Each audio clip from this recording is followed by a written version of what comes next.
ये चोरी करना कौन सा, ये तो ये संदेश नहीं, ये तो भक्ति को बदनाम करने का प्रयास किया गया, ये तो भावनाओं को आहत किया गया। इससे तो हमारी भावनाएं आहत हुई, और आहत नहीं हुई, इतना आहत हुई कि इतना गजनी, गोरी, खिलजी, बाबर, औरंगजेब जितना नहीं कर पाया, वो हमारे अपने लोगों ने वो दुष्कर्म कर दिया।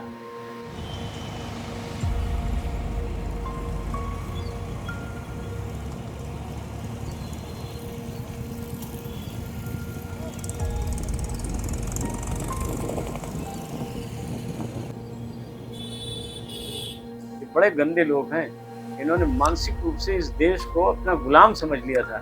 इन्होंने मान लिया था ये देश गुलाम है, कोई बोलेगा नहीं है, और लोगों में डर का वातावरण है, भय का वातावरण है। शासन सत्ता और चोरों से इतना डरा जाता है।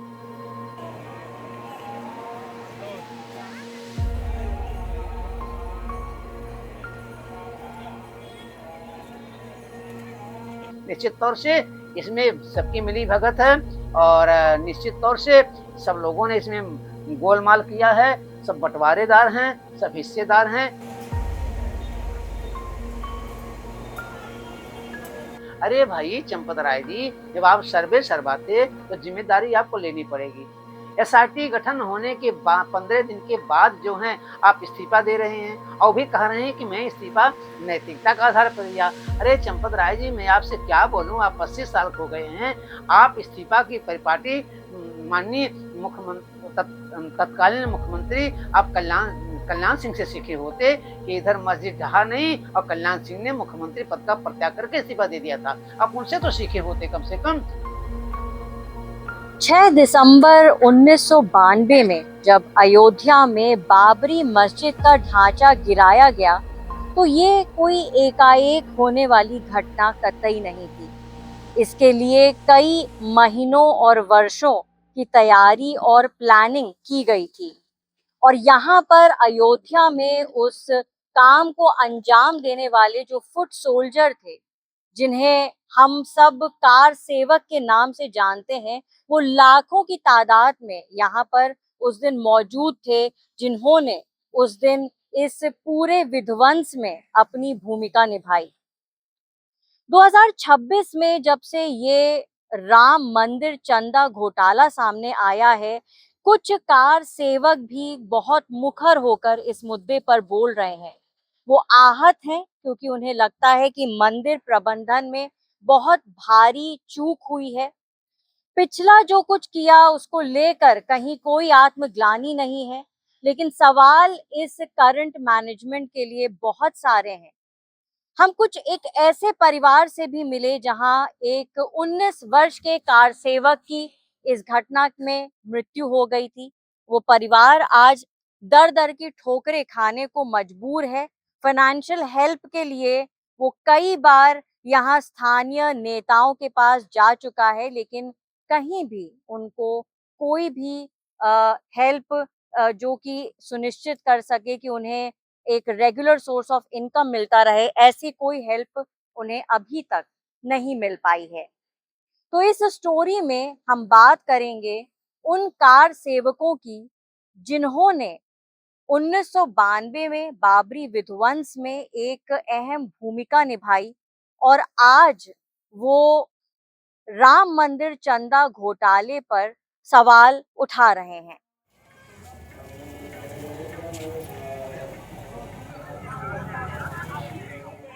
कि ये लोग घुमाते हैं, इसमें भला हो कि एक मुसलमान नहीं था, नहीं तो इस मामले को पाकिस्तान, हिंदुस्तान, हिंदू, मुसलमान, बांग्लादेश, अरब, यूरेशिया जोड़ करके मामले को खत्म कर देते। और इसलिए डटना पड़ा क्योंकि ये चोरी पूरे श्रद्धा की चोरी हुई है, आस्था और विश्वास की चोरी हुई है। इस पर स्वयं प्रधानमंत्री को संज्ञान लेकर काम करना चाहिए था, बजाय इसके आप देश को गोल गोल घुमा रहे हैं। 80,000 की कुर्सियां उनके आवास में रहती हैं। इस कोडा से घूमने वाला ईमानदार होता है? मेरा मुंह न खुलवाएं, नहीं मैं मुंह खोल दूंगा तो ये संघ परिवार के लोग मुंह दिखाने लायक नहीं रहेंगे। अपनी निजता की शौक में आप राम का खजाना लुटवाते हैं लड़कों से, क्या बात करते हैं साहब। अयोध्या निवासी संतोष दुबे आजकल इंटरव्यू देने में व्यस्त रहते हैं। राम मंदिर चंदा घोटाले के मामले में जून महीने में जब से उन्होंने स्थानीय थाने में शिकायत दर्ज करवाई है, तब से वे लगभग हर चैनल पर दिखाई दे रहे हैं। द वायर से बातचीत में दुबे, जो स्वयं भी 6 दिसंबर 1992 के विध्वंस में कार सेवक की भूमिका निभा चुके हैं, करीब 34 साल बाद अपने इस बागी तेवर की वजह भी खुलकर बताते हैं। इस आक्रोश का एक ही कारण है कि परमात्मा का खजाना परमात्मा के उन लोगों ने लूट लिया जो इसी के नाम पर पिछले 100 वर्ष से अपनी दुहाई देते हैं कि हमारे 100 वर्ष पूरे हो गए, 100 वर्ष पूरे हो गए, ये बार बार कहते थे। तो 100 वर्ष इसलिए पूरे हो गए तो हम खजाना लूट ले भगवान का, ट्रस्ट में हम बैठ गए तो हम भगवान को अपनी बपौती मान लें। ये तो पूरे समाज का धन था ना, और ये राम के लिए सौंपा था। भगवान का काम करिए, अच्छे अच्छे काम करिए। बड़ा विद्यालय खोल लिया होता, इंजीनियरिंग कॉलेज, कोई तकनीकी विद्यालय, कुछ ऐसा करते, कोई भक्तों की सेवा के लिए शिवालय बनाते, कोई आश्रम बनाते, कोई ऐसी पद्धति आरंभ करते जिससे समाज में एक बड़ा संदेश जाता है। ये चोरी करना कौन सा, ये तो ये संदेश नहीं, ये तो भक्ति को बदनाम करने का प्रयास किया गया। ये तो भावनाओं को आहत किया गया। इससे तो हमारी भावनाएं आहत हुई, और आहत नहीं हुई, इतना आहत हुई कि इतना गजनी, गोरी, खिलजी, बाबर, औरंगजेब जितना नहीं कर पाया, वो हमारे अपने लोगों ने वो दुष्कर्म कर दिया जिस पर चर्चा ही करना गुनाह होता है। लेकिन क्या करें, मजबूरी, चर्चा करनी पड़ती है। चोरों को छोड़ा नहीं जाना चाहिए, ये बड़े गंदे लोग हैं। इन्होंने मानसिक रूप से इस देश को अपना गुलाम समझ लिया था। इन्होंने मान लिया था कि ये देश गुलाम है, कोई बोलेगा नहीं है। और लोगों में डर का वातावरण है, भय का वातावरण है। शासन सत्ता और चोरों से इतना डरा जाता है। ये देशवासियों से भी प्रश्न है। आखिर तो एक दिन शरीर छूट जाएगा, किस लिए डरना है? मरना तो एक दिन होगा ही, तो क्यों न धर्म पर मर जाएं? ये सारी दुनिया याद करे, कुछ काम तो ऐसा कर जाएं, कुछ तो करना चाहिए ना, किस बात का डर? राम जन्मभूमि आंदोलन में 90 के दशक में गोली से घायल होने का दावा करने वाले संतोष दुबे कभी एक जमाने में यह बात हक से जताया करते थे कि ढांचा तोड़ने की कवायद उन्होंने बीजेपी के पूर्व राष्ट्रीय अध्यक्ष लाल कृष्ण आडवाणी के कहने पर की थी। आज वही संतोष दुबे भारतीय जनता पार्टी तथा संघ पर सवाल उठा रहे हैं, जिनकी नाक के नीचे राम मंदिर में चंदे की राशि के कथित गबन के आरोप सामने आए हैं। ये जो एसआईटी की जांच है, ये आपस में मिलकर के तय कर लिया। 15-20 दिन बाद आप आफ्टर थॉट, सोच समझकर एक एफआईआर लिखवाते हैं कि चोर फंसने न पावें और बड़के जेल न जावें। ये हो नहीं सकता है। बड़के जेल भी जाएंगे, छोटके फंस भी जाएंगे। हमारी एफआईआर लिखिए ना, ईमानदारी से लिखिए। हम तो चाहते हैं, देखिए एक रसीद है, ये राम जन्मभूमि तीर्थ क्षेत्र ट्रस्ट लिखा है ना। हर घर से 100-100 रुपया लिया गया, हर व्यक्ति से। अच्छा, हमारे भी घर से गया है जी। हाँ, हमारे घर से तो ज्यादा गया है। इसका कहीं जिक्र है? ये हमने सबूत के तौर पर सब कलेक्ट कराया है, हमारे वकील साहब सब कलेक्ट कर रहे हैं। 1992 के बाबरी विध्वंस में हिस्सा लेने वाले धार्मिक उन्माद से सराबोर कार सेवक लाखों की संख्या में थे, जो मुख्यतः विश्व हिंदू परिषद या वीएचपी तथा राष्ट्रीय स्वयं सेवक संघ या आरएसएस द्वारा मोबिलाइज किए गए थे।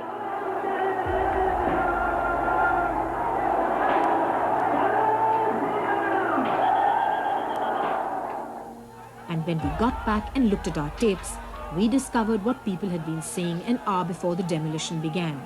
At that time, it seemed like rhetoric. Now, in retrospect, it's another sign that it was premeditated.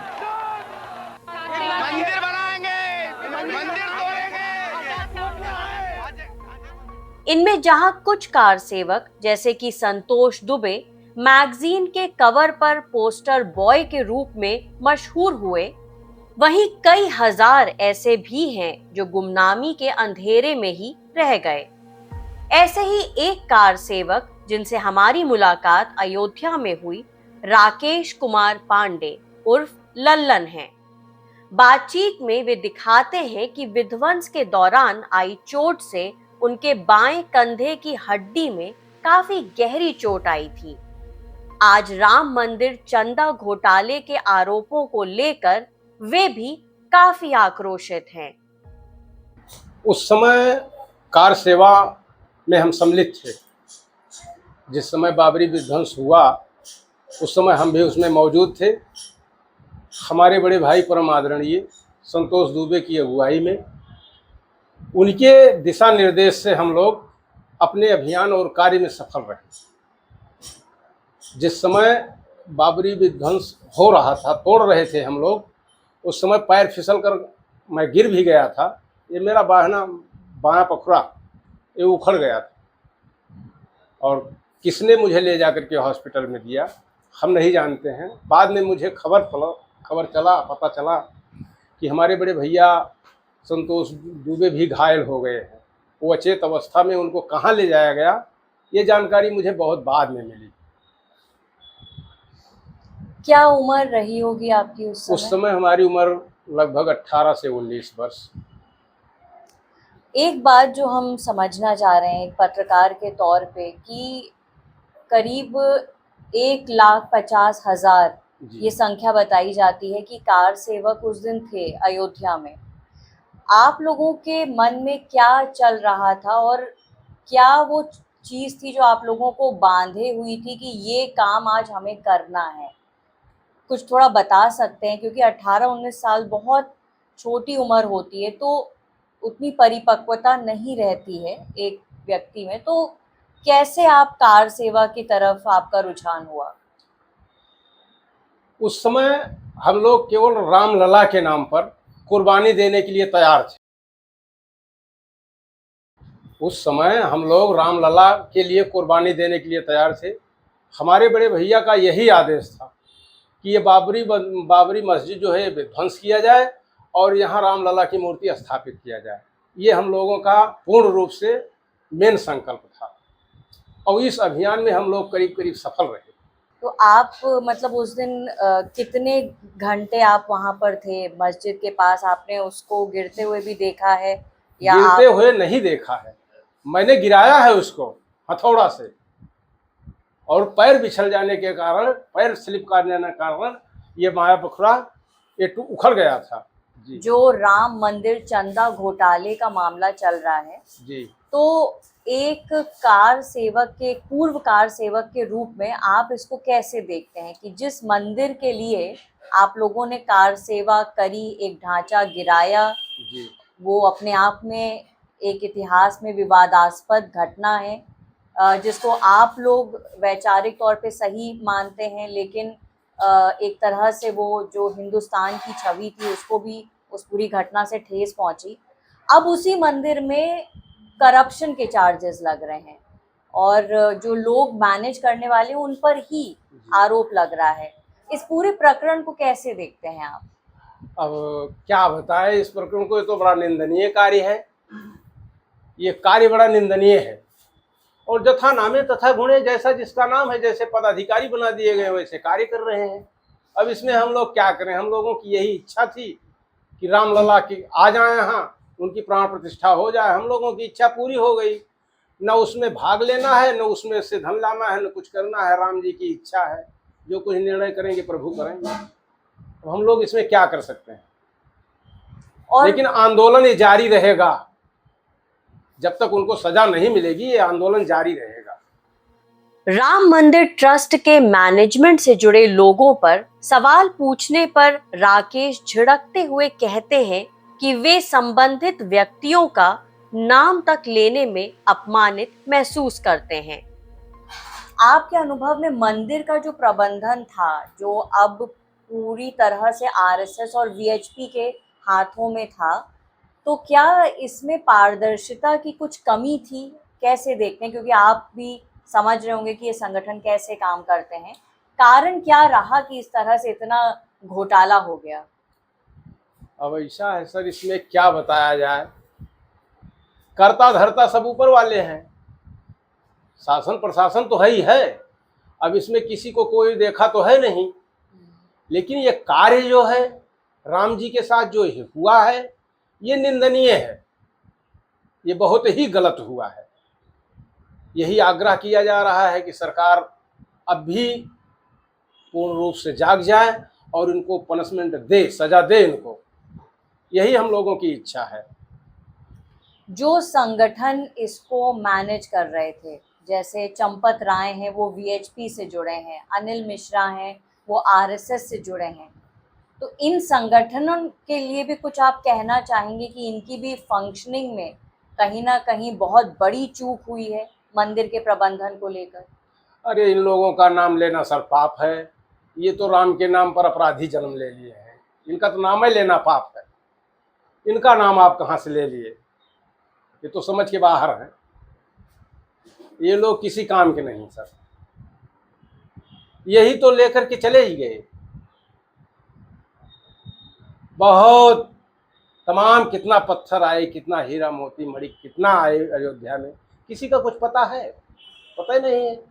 तो अब जब इतना समय बीत गया है, जो भी आपने निर्णय लिया कार सेवा का, उससे जो जीवन की दिशा या दशा बदली, वो कितना आपको सही लगती है? मतलब आपको कभी कोई ग्लानि होती है या आपको लगता है कि कुछ और कर सकते थे? ऐसा है सर कि जिसका जैसा मन होगा उसकी वैसी भावना होगी, जो जैसा अन्न खाएगा उसका वैसा मन होगा। हम लोग सच्चे हृदय से, सच्चे निष्ठा से भगवान श्री राम के साथ जुड़े थे, आज भी जुड़े हैं। काया भी स्वस्थ है, मन भी स्वस्थ है, दिमाग भी स्वस्थ है, कहीं से कोई प्रकार का अफसोस या चिंता नहीं है। और ऐसे लड़ते भिड़ते चलते फिरते एक दिन चले जाएंगे, जैसे बूढ़ बुजुर्गों ने चले गए वैसे होगा, बाकी स्वस्थ हैं। वहीं अयोध्या शहर में कुछ परिवार ऐसे भी हैं जिन्होंने कार सेवा में अपने बेहद करीबी किसी व्यक्ति को हमेशा के लिए खो दिया। रविंद्र धारीकार के बड़े भाई, जो उस समय 16 वर्ष के थे, राजेंद्र प्रसाद धारीकार की 30 अक्टूबर 1990 के दिन अयोध्या राम जन्मभूमि आंदोलन में मृत्यु हो गई। उस दिन जब सैकड़ों की संख्या में कार सेवक बाबरी मस्जिद की तरफ बढ़ रहे थे, तब तत्कालीन मुख्यमंत्री मुलायम सिंह यादव द्वारा पुलिस को फायरिंग के आदेश दिए जाने के बाद गोली लगने से उनकी मृत्यु हो गई। उनका परिवार खुद को शहीद का परिवार कहकर संबोधित करता है, लेकिन घर की आर्थिक हालत ठीक नहीं है। रविंद्र धारीकार बांस की डलिया बनाने का काम करते हैं, जिसमें 3-4 दिन में लगभग 20-25 डलियां बन पाती हैं। प्रत्येक डलिया के लिए उन्हें 70 रुपए का भुगतान किया जाता है। जनवरी 2024 में राम मंदिर की प्राण प्रतिष्ठा, जिसमें प्रधानमंत्री नरेंद्र मोदी ने भी शिरकत की थी, धारीकार परिवार को न्योता मिला था, लेकिन वैसे उनका कोई पुरसा हाल भी पूछने नहीं आता। एक और जहां मुलायम सिंह यादव की उसी फायरिंग से जुड़े पुराने ऑडियो क्लिप्स, जिन्हें राम मंदिर चंदा घोटाले के आरोपों के बीच भाजपा द्वारा सोशल मीडिया पर साझा किया जाता है, एकता के लिए हमारी सरकार की पुलिस को बुरी तरह पड़ी। बाबरी मस्जिद पर कोई परिंदा पर नहीं मार सकता तो नहीं मार सकता। फिर भी मुलायम सिंह के चलते जिन्होंने बाबरी मस्जिद को छूने की कोशिश की, वो गुंबद पर चढ़ तो गए लेकिन उतर नहीं सके। ये रिकॉर्ड, और इस बात का समाजवादी पार्टी और उसके नेता को कभी अफसोस था और न रहा है, रहेगा, चाहे उसको मौलाना मुलायम सिंह कहे, चाहे मुल्ला मुलायम सिंह कहे। वहीं सत्तारूढ़ दल का कुछ कार सेवकों के परिवारों के प्रति पक्षपाती रवैया भी देखने को मिलता है। आप इसे इस तरह समझ सकते हैं कि जहां अक्टूबर 1990 की उसी फायरिंग में कोलकाता के कोठारी बंधुओं को काफी हाईलाइट किया जाता है और संघ के शीर्ष लोग उनके परिवार से समय समय पर मिलने जाते हैं, वहीं राजेंद्र धारीकार के परिवार के यहाँ कोई झांकने तक नहीं आता। ये 1990 का कांड है। 30 अक्टूबर 1990 कार सेवा चल रहा था, भीड़ ज़्यादा हो गई। उसके बाद जो है आंसू गैस फेंका गया और हमारे भाई यहाँ से जब जाने लगे तो साथ में हम भी जा रहे थे, लेकिन वहाँ से हमको डांट करके भगा दिया क्योंकि हमारी उम्र बहुत छोटी थी। जब ज़्यादा भीड़ हो गई तो वो किसी तरीके से अंदर घुस गए। अंदर घुसने के बाद वो राम मंदिर जो है किले पे चढ़ गए, मस्जिद पे चढ़ गए और झंडा फहराने लगे। झंडा फहराने के दौरान लाल बत्ती जली हेलीकॉप्टर, उसके बाद गोली फायरिंग होने लगी। उनको गोली लगी, तुरंत नीचे गिर गए। तब हमारे लोग के पास सूचना आई कि आपके भाई जो है गोली लगने से ख़त्म हो गए। तब हम लोग यहाँ से भागते भागते गए। राम जन्मभूमि जो पूरा मूवमेंट था उसमें कैसे दिलचस्पी आई आपके भाई की, मतलब कैसे वो इस पूरी कार सेवा में खींचे चले गए या उसका हिस्सा बनने गए? जैसे उनको पहले से ही दिलचस्पी थी कार सेवक में। कोई और भी आता था क्या संगठन की तरफ से, वीएचपी या आरएसएस की तरफ नहीं, से? कोई नहीं आता था। ये हुआ कि भीड़ देखते हुए उन्होंने कहा कि हम भी कार सेवा करने जाएंगे, बल्कि हमारी माताजी ने मना किया कि नहीं जाना है, लेकिन वो जिद करके चले गए। अब हमें ये बताइए कि आपके भाई की मृत्यु के बाद जी सरकार के द्वारा आपको क्या सहायता या मदद सरकार दी के गई द्वारा हमें कोई आर्थिक मदद नहीं मिली। अभी तक हमने जो है कई आदमी से मिले, कई लोग से कहे, मीडिया में कहे, लेकिन आज तक कोई हमारी सुना नहीं कि हाँ इनकी मदद कर दें। जब कोई कांड होता है या कोई वहाँ कोई कार्यक्रम होता है तो ये होता है कि चलो शहीद परिवार को बुला लिया जाए, और जब बुलाते हैं तब बस बैठा देंगे, बोलेंगे, बतियाएंगे, बाकी कुछ नहीं। उसके बाद काम वहीं से खत्म। कहाँ कहाँ आप जा चुके हैं मदद हम देखिए कार सेवक जा चुके, विधायक के पास जा चुके, मीडिया में कई चक्कर हमारी जो है तस्वीर आ चुकी है, और विधायक के पास हम गए, उनसे आर्थिक मदद मांगे। कौन विधायक है? वेद प्रकाश गुप्ता। उन्होंने हमको बुलाया, बल्कि हमारी पत्नी भी गई थी, हम भी गए थे। उन्होंने क्या किया, हम घर द्वार लिख दे, क्या मैं घर द्वार उनसे मांगने गए थे? हमने कहा कि भाई सर हमारी मदद कर दीजिए, हम शहीद परिवार से हैं। कार सेवकपुरम में किन से मिलने गए थे? हम चंपत राय जी से मिलने गए थे, लेकिन उन्होंने भी हमारी कोई मदद नहीं किया। श्री राम जन्मभूमि तीर्थ क्षेत्र ट्रस्ट के साथ धारीकार परिवार का रिश्ता भी अजीब सा रहा है। पिछले साल मार्च में अपनी बिटिया की शादी से पहले रविंद्र धारीकार ने आर्थिक सहायता के लिए राम मंदिर ट्रस्ट के पूर्व सचिव चंपत राय से भी संपर्क किया, लेकिन तब उन्हें कोई स्पष्ट जवाब नहीं मिला। बिटिया की शादी के लिए जैसे तैसे करके उन्होंने 2.5 लाख रुपए का लोन लेकर ये काम निपटाया। हालांकि चंपत राय ने एक चिट्ठी जरूर भेजी, जिसमें वर वधू को शुभाशीष देकर मानो अपनी जिम्मेदारी से इतिश्री कर ली गई। धारीकार परिवार दो तरह के विरोधाभास के बीच फंसा हुआ सा समझ आता है। जहां एक ओर उन्होंने प्राण प्रतिष्ठा से जुड़ा इनविटेशन कार्ड संभाल कर रखा हुआ है, वहीं परिवार को महज 5,000 रुपए की आर्थिक सहायता के लिए भी मजबूरी में स्थानीय संस्थानों के पास जाना पड़ा। आरएसएस तथा वीएचपी द्वारा जारी की गई इस बुकलेट पर नजर डालिए। राम मंदिर का श्रेय संस्थागत तौर पर जिन्हें दिया गया है, उनमें भी एक हायरार्की नजर आती है। यहाँ आपको कुछ चुनिंदा लोगों की तस्वीरें दिखाई पड़ेंगी, जैसे कि के नायर, जो 1949 में अयोध्या के डीएम थे, जब रामलला की मूर्ति बाबरी मस्जिद के भीतर रखी गई थी। महंत अवैधनाथ, जिन्हें मुख्यमंत्री योगी आदित्यनाथ का गुरु माना जाता है और जिन्होंने 1984 में राम मंदिर से संबंधित एक मार्च निकाला था और अशोक सिंघल जो वीएचपी के अध्यक्ष तथा राम जन्मभूमि आंदोलन के अगुआ थे।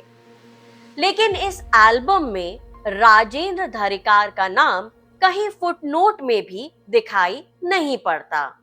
चंपत राय से जब आपने आर्थिक सहायता की मांग करी और ये कहा कि बिटिया की शादी है इसलिए कुछ हमारी मदद की जाए, तो क्या उनका रवैया था आपके प्रति? देखिए, हम चंपत राय जी के पास गए, उनको कार्ड दिए, उसके बाद में उनसे मैंने कहा कि बाबूजी कुछ मदद कर दीजिए।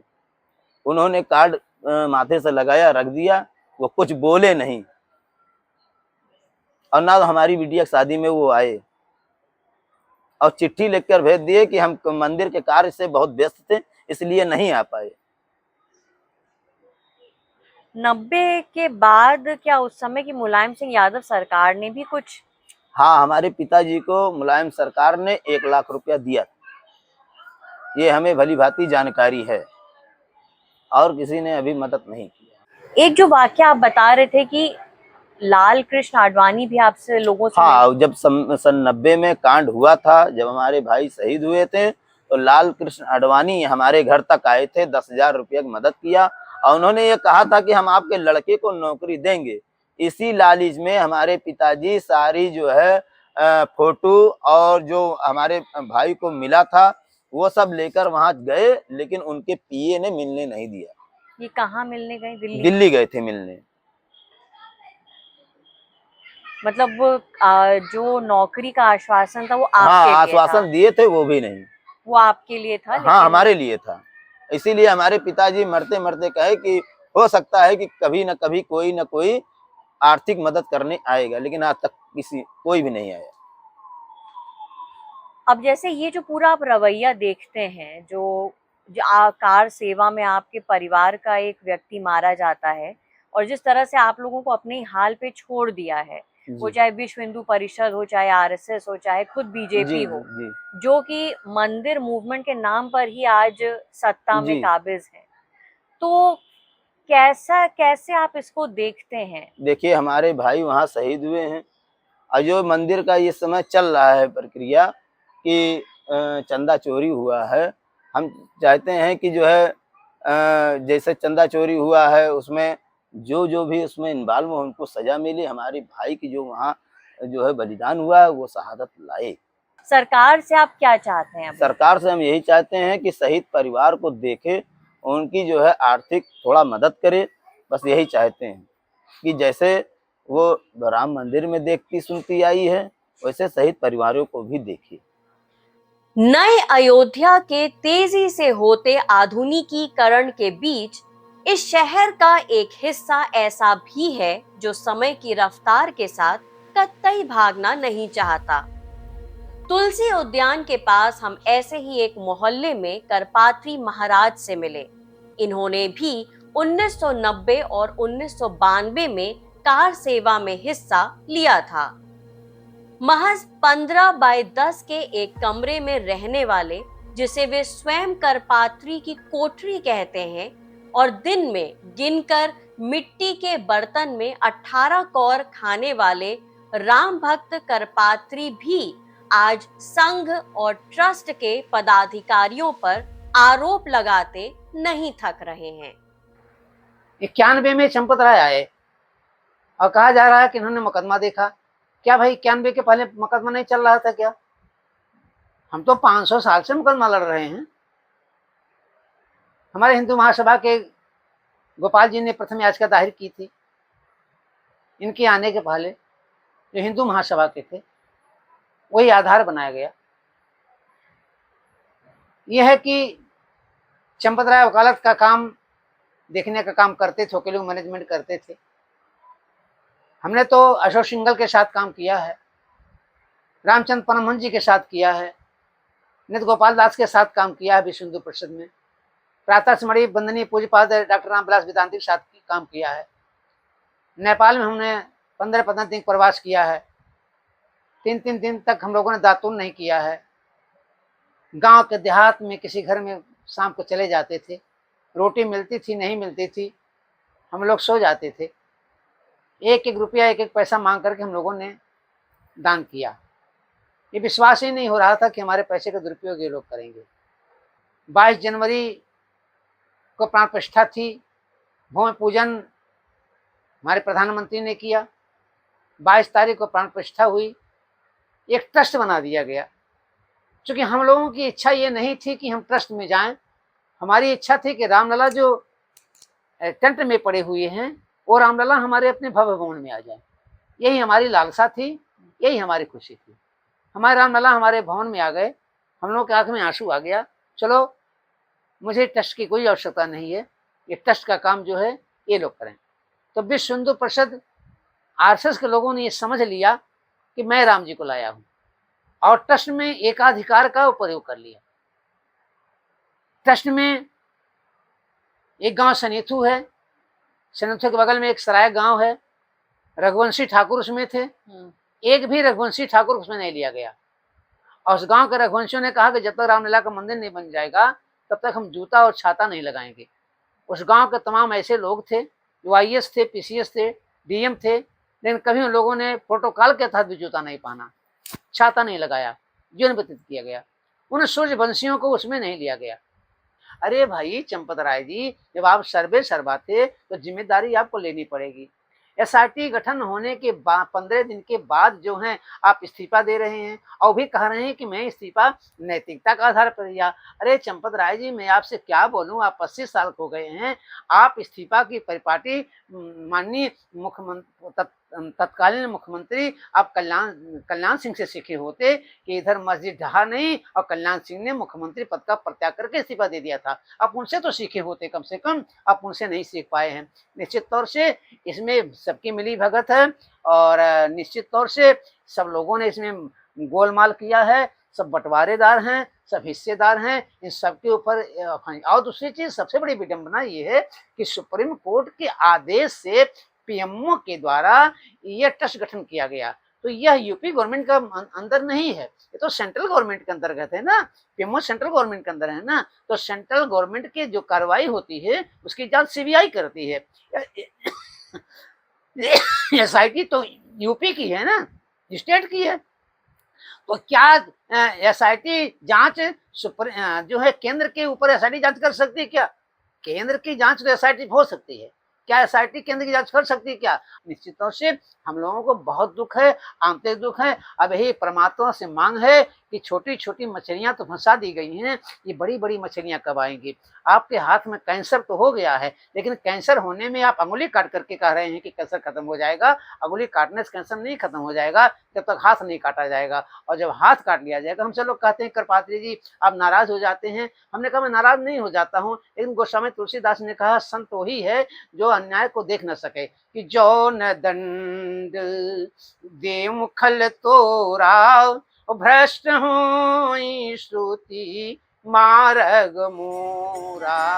जय सिया राम, जय जय सिया राम, जय सिया राम, जय जय सिया राम, सिया राम जय जय सिया राम, जय सिया राम जय जय सिया राम। जय सिया राम के इस मंत्र जाप के बीच विरोध के स्वर राम मंदिर ट्रस्ट के भीतर से भी आ रहे हैं, जहां निर्मोही अखाड़े से जुड़े महंत दिनेंद्र दास दबे शब्दों में ही सही अपनी बात काफी हद तक रखते नजर आते हैं। एक हम सवाल आपसे ये पूछना चाहेंगे, अगर आप इसका जवाब देना चाहें, कि जब 2020 में मिनिस्ट्री ऑफ होम अफेयर का नोटिफिकेशन आता है और श्री राम जन्मभूमि तीर्थ क्षेत्र ट्रस्ट का गठन होता है, एक आम शिकायत जो मुझे पूरे अयोध्या में सुनने को मिली वो ये है कि मंदिर में या ट्रस्ट में या जो लोग उसके प्रबंधन में थे उसमें कभी भी अयोध्या निवासियों को बहुत तवज्जो नहीं दी गई, बाहर से लोग आए। इस पर कुछ कहना चाहेंगे कि क्या हम यहाँ के लोगों के ही माध्यम से व्यवस्था चलाते तो शायद ये गड़बड़ी नहीं होती, क्योंकि कुछ लोगों के ही हाथ में, मुट्ठी भर लोगों के हाथ में ही बहुत ज़्यादा पावर थी कुछ महत्वपूर्ण चीज़ों पर निर्णय लेने की। इस पर आप कुछ टिप्पणी करना चाहेंगे? नहीं, क्योंकि ऐसा नहीं, वैष्णव संप्रदाय का है, महात्माओं का है, तो जो महात्मा लोग रहेंगे वो ढंग से पूजा पाठ करेंगे, उसमें आमदनी आसान पर लगाएंगे। जिसको जानकारी नहीं है उसमें भविष्य में दिक्कत पड़ेगी ही।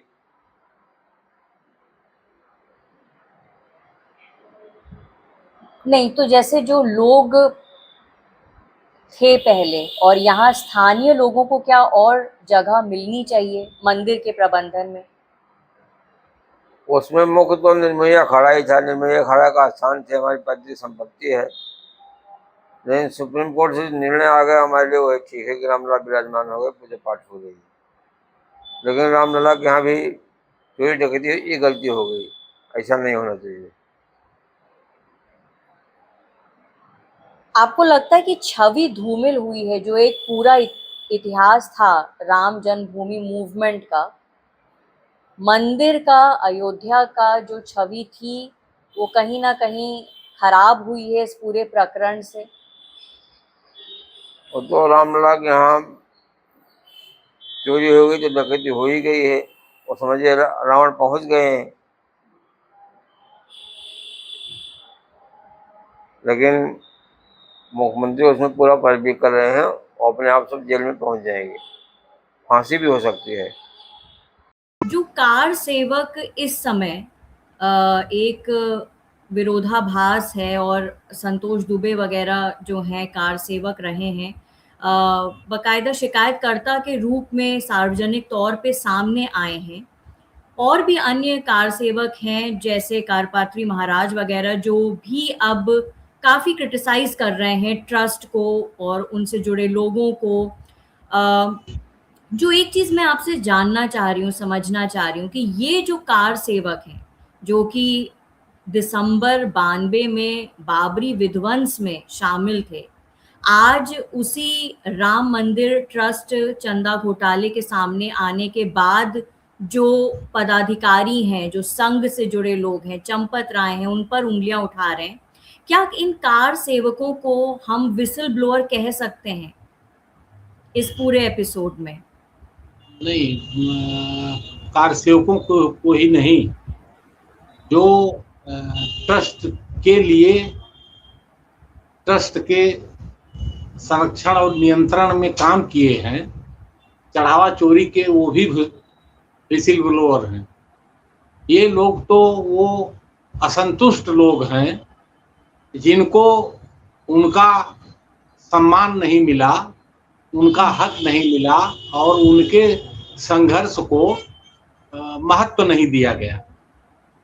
ये वो लोग हैं, वो उसमें आप विनय कटियार को ले सकती हैं, संतोष दुबे को ले सकती हैं, ब्रिजभूषण शरण सिंह को ले सकती हैं। जहां तक ये चढ़ावा चोरी का मामला है, इसमें विसिल ब्लोअर आप महिपाल सिंह को मानिए, दीनानाथ इंजीनियर को मानिए, निपेंद्र मिश्रा को मानिए, ये गोविंद देव गिरी, अभी कुल 80 लाख बरामद हुआ है, वो कह रहे हैं 3 करोड़ है। ये हम थोड़ी कह रहे हैं, 3 करोड़ का आंकड़ा तो गोविंद देव गिरी ने दिया है ना जी। 2019-20 से चंदे में चोरी हो रही है, ये तो महिपाल सिंह कह रहे हैं ना, जो आरएसएस के हैं, जिन्होंने ट्रस्ट के लिए काम किया है, जिनको ट्रस्ट ने रखा था। 22 तक थे वो सेवा दे रहे थे, 22 तक थे वो सेवा दे रहे थे, वो खुद भी संघ से जुड़े हो जी। निर्माण कार्य में 40% कमीशन लिया जा रहा है, ये तो संघ के आदमी बोल रहे हैं, ट्रस्ट के आदमी बोल रहे हैं, ट्रस्ट ने जिनको रखा था। हम आप क्या जाने, न आपका वहां ठेका था, न हम आप वहां सप्लाई किए हैं, न हम आप बिल दिए हैं, न भुगतान लिए हैं, इससे हमसे आपसे क्या मतलब? ये तो यही हैं, इन्हीं के लोग हैं। ये जो आक्रोश है, जो एक डिससैटिस्फैक्शन कहें या डिसेंट हम कहें, डिसेंटिंग वॉइसेस जो हम अब सुन रहे हैं, जिनसे भी हम लोग बातचीत कर रहे हैं, वो चाहे करपात्री महाराज हो या संतोष दुबे हो, ये कैसे उत्पन्न हुआ?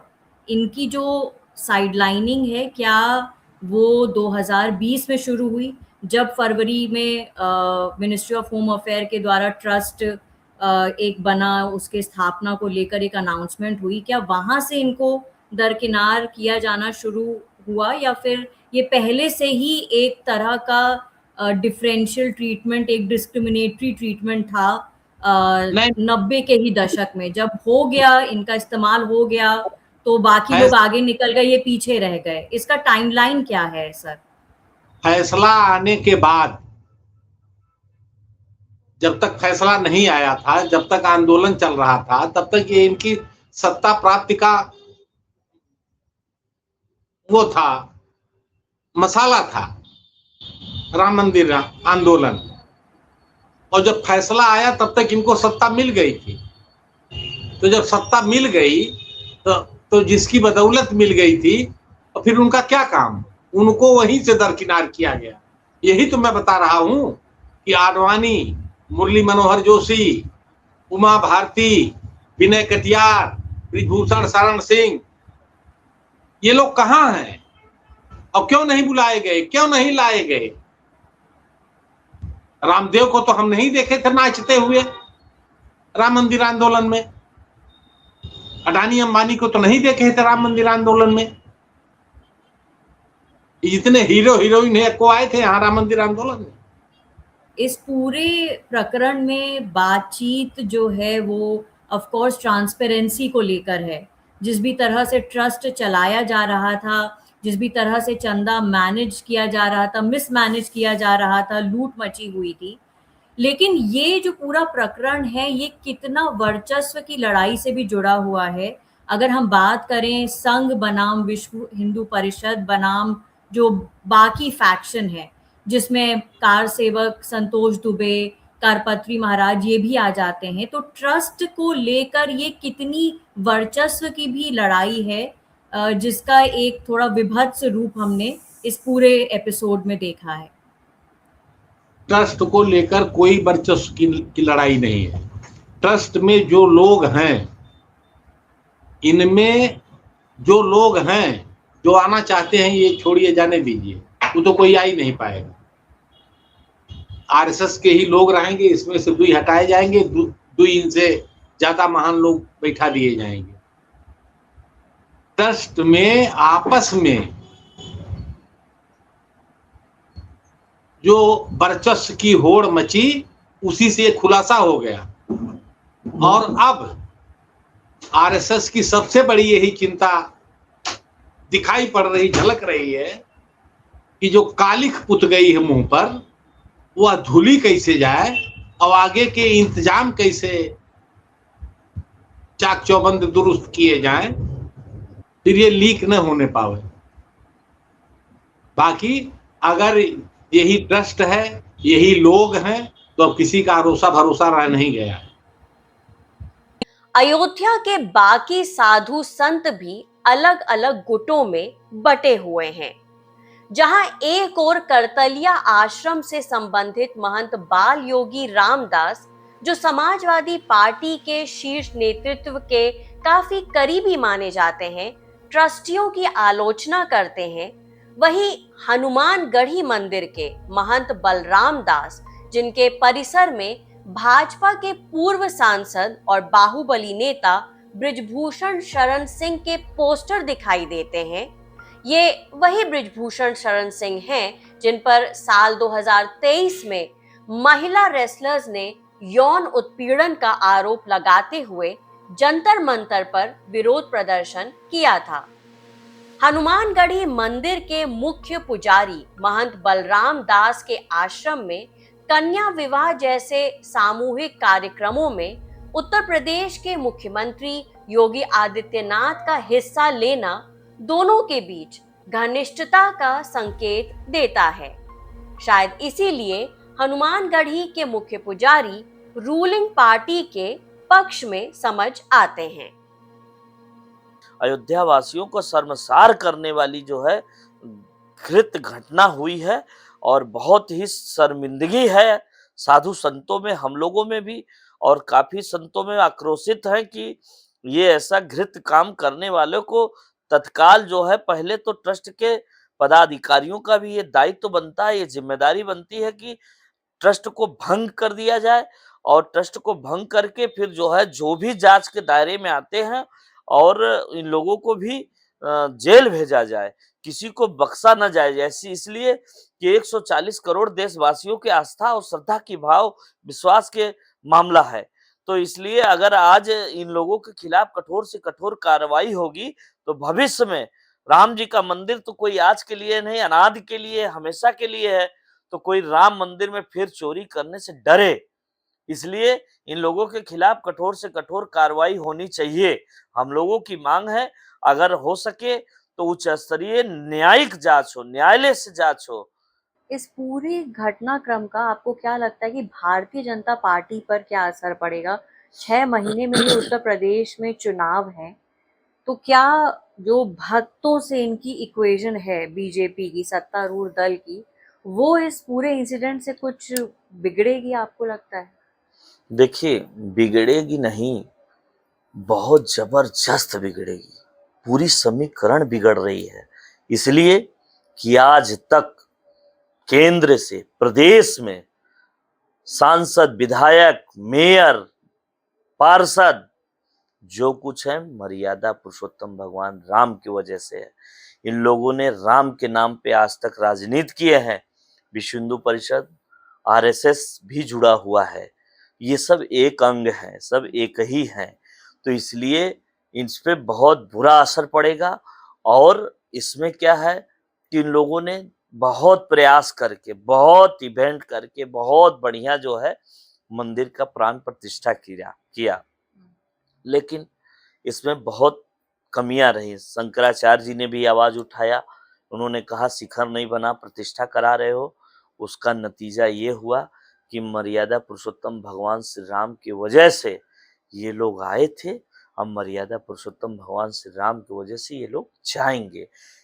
पूज्य महाराज जी, योगी जी ने एसआईटी गठित कर दी है, एसआईटी का समय भी बढ़ा दिया गया है।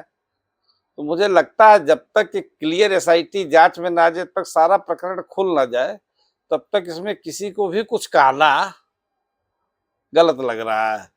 जिसको सही समझा जा रहा है वही गलत निकल जा रहा है, जिसको गलत समझा जा रहा है वो सही हो जा रहा है। तो जब तक परिणाम ना आ जाए तब तक तो कुछ बोलना अनुचित होगा। और कुछ लोग ऐसे भी हैं जो साफ तौर पे, चाहे जैसे कारपात्री महाराज हो गए या कुछ और लोग हैं, अब सवाल उठा रहे हैं कि एक तरह से जो ट्रस्ट था राम मंदिर का, उसमें वर्चस्व हो गया केवल संघ का, राष्ट्रीय स्वयंसेवक संघ का और विश्व हिंदू परिषद का। इस पर आप कुछ कहना चाहेंगे कि क्या इसमें और लोगों का भी इक्वल रिप्रेजेंटेशन होना चाहिए? हमें जो भागीदारी है वो एकदम समान तरह से होनी चाहिए। क्या इसके वजह से भी क्या हम कहें कि ये प्रकरण जिम्मेदार है कि बहुत ज़्यादा अथॉरिटी या जो ताकत है या पावर है वो हमने कुछ ही लोगों के हाथ में रख दी, जिन्होंने शायद उस ताकत का सही इस्तेमाल नहीं किया? देखिए, कहावत है, ज्यादा जोगी मठ उचार। अगर ज्यादा जोगी मठ उजाड़, तो अगर कहीं विकास करना है तो 20 आदमी विचार से नहीं बन सकता। उसके लिए तो तटस्थ होना पड़ेगा। तो ट्रस्ट बना, अच्छा रहा, सब कुछ अच्छा रहा, बट थोड़ा सा कुछ ऐसा होना चाहिए कि जो पारदर्शी हो, जो कुछ हो रहा हो पारदर्शी हो, है ना। तो पारदर्शी होगा तो अपने आप सारी कमियां दूर हो जाएंगी। पारदर्शी जब होगा, कुछ लोग ही रहे जो आ सकते थे, जा सकते थे, जैसे एक अजब समस्या है। कोई साधु जाना भी चाहे, जो हनुमानगढ़ी का हो या पूरे अयोध्या को, वो भी पास बनाए, हर जगह जा नहीं सकता, हर जगह समझ नहीं सकता, बड़ी सब समस्या है। तो अच्छा, सब कोई जाए तो व्यवस्था भी बिगड़ सकती है। तो कुछ ना कुछ इस तरीके से होना चाहिए जिससे कि नजर रखी जा सके, देखा जा सके। कुछ इस तरीके से होना चाहिए, होगा ही भविष्य में, इसमें दो राय नहीं है। जब कमियां आ रही तो कमियां किसी काम में जब कमी आती है तो उसको दूर किया जाता है। तो जब कमियां आ रही तो इसमें सब में दूर किया ही जाएगा। आगे से चोरी कैसे रुके, घोटाला का जिसको आप घोटाला नाम दे रही, ये कैसे रुके, इसके लिए निश्चित रूप से सरकार सहित सभी जनप्रतिनिधि चाहेंगे और निश्चित रूप से कुछ ना कुछ निस्तारण होगा। बाकी सबके विचार एक जैसे नहीं हो सकते, सबके विचार एक जैसे नहीं हो सकते। केवल एक विचार होता है कि विश्वास, है ना, विश्वास। सबकी इच्छा है कि राम मंदिर में ये चोरी, जिस तरीके से दुर्घटनाएं हुई हैं, ये दूर की जाए। सबका तरीका अलग अलग हो सकता है, विचार सबका एक है। एक पुरानी एडवर्टाइजमेंट का टैगलाइन हुआ करता था, दाग अच्छे हैं। राम की जन्मस्थली कहे जाने वाले स्थान से ही अगर संघ और उससे संबंधित संस्थाओं से जुड़े लोगों के ऊपर, जो राम मंदिर ट्रस्ट के कर्ता धर्ता भी थे, चंदा चोरी का धब्बा अगर लगा है, तो संभवतः प्रभु की भी यही मंशा है कि पारदर्शिता की शुरुआत उन्हीं के गृह क्षेत्र से हो। सवाल ये है कि अभी तक राजनीति के लिए राम के नाम को भुनाने वाले क्या साफ नियत से इस काम को अंजाम दे पाएंगे?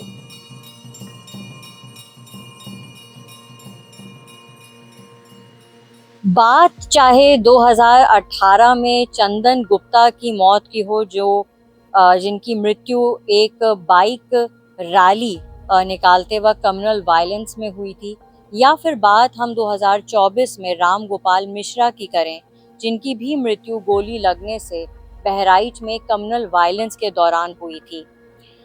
धार्मिक उन्माद एक कितना भयावह रूप ले सकता है, ये अब किसी से छुपा नहीं है।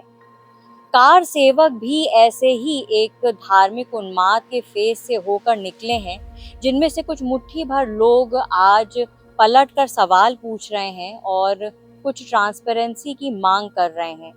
ये देखने वाली बात होगी कि इन विरोध के स्वर के बीच क्या संगठन के लेवल पे मंदिर का जो पूरा संचालन है, उसमें क्या कुछ मूलभूत परिवर्तन देखने को मिलेगा। अयोध्या से मैं आकांक्षा कुमार, द वायर के लिए।